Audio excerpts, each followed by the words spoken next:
Čau, Skutā. Čau, Vilhelm. Pastāst man, kas tev ir hip-hops?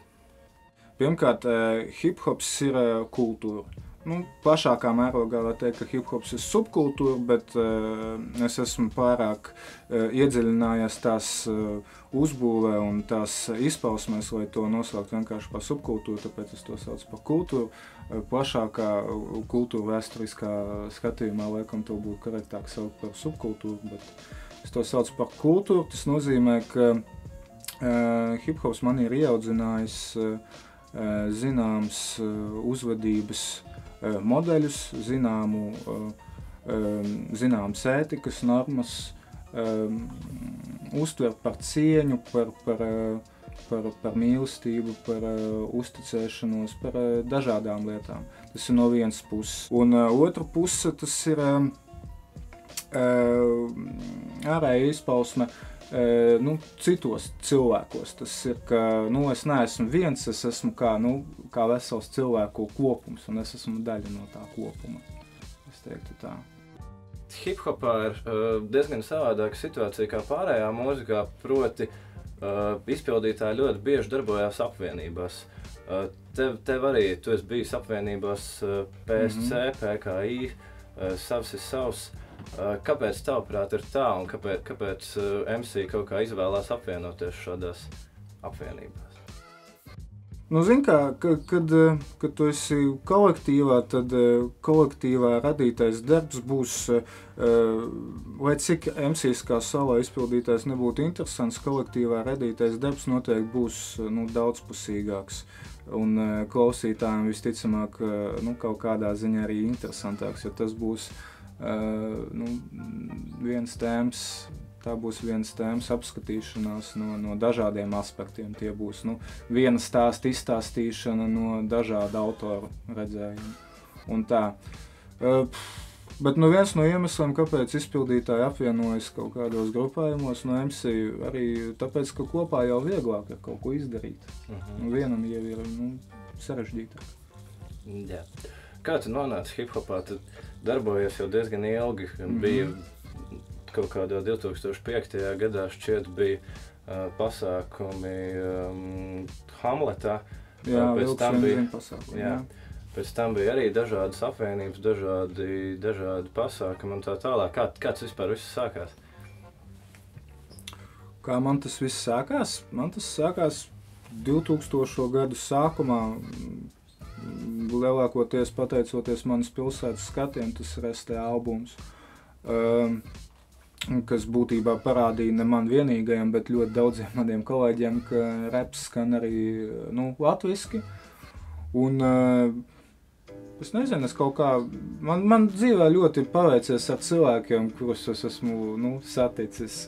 Es satiku Kaspi, es satiku Ansi un Eliotu, kas būtībā, bez Eliota pašmai reps neskanētu tā, kā tas skan šobrīd, jo bez tā, ko viņš ievies pašmai scēnā, šaubos, ka kāds cits būtu, varbūt Tecis varbūt pastāvīgi tā, saviem spēkiem ievies tāds izmaiņas. Man vienkārši bija baigi paveicies ar cilvēkiem, ko es satiku savā radošajā dzīvē līdz šim. Jāatzīst, ka tava repa tematika atšķirās no lielākās daļas MC. Tev mūzikā ļoti bieži parādās atsauces uz filozofiju, uz vēsturi, uz mākslu. No kurienes tev ir tā interese par to visu? Kāpēc tu neskaiti par to, par ko skaita varbūt citi MC? Tad, kad es izpaužos, es mēģinu izveidot tekstu maksimāli kvalitatīvi, cik es to varu izdarīt, un ar kvalitatīvu es saprotu to, ka tas teksts nav piesaistīts kaut kādam noteiktajam laikam vai vietai, ka viņš ir paliekoši arī pēc manis.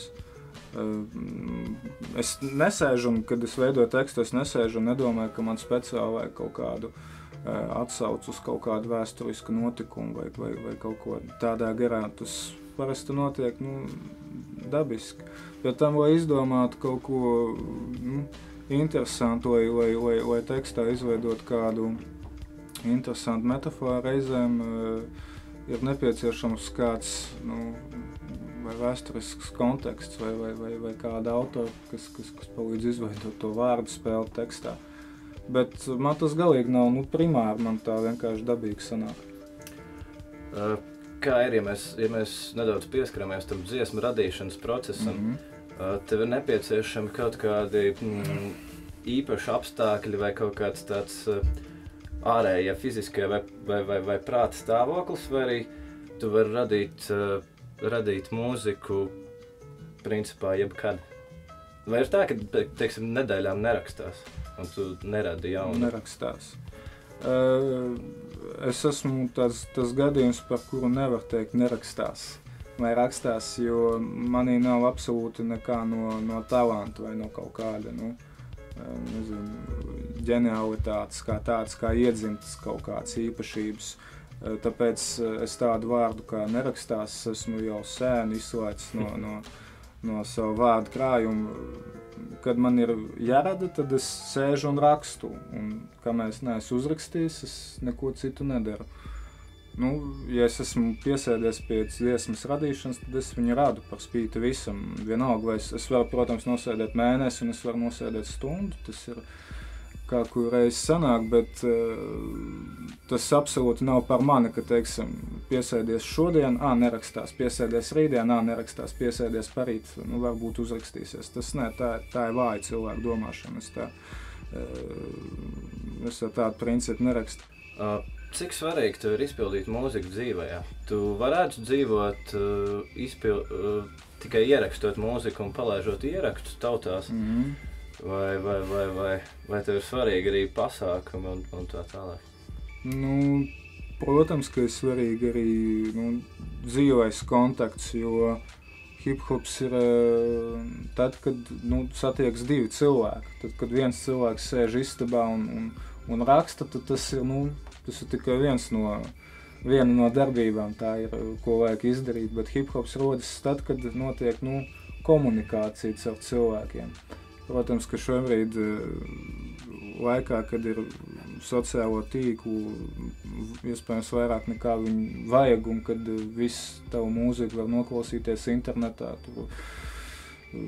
pāris minūtes pēc tam, kad esmu viņu pabeidzis, tad tā komunikācija var notikt arī tā, bet tad, kad ir koncerts, tad, kad ir dzīve cilvēku publikā, tur tomēr ir kaut kas krietni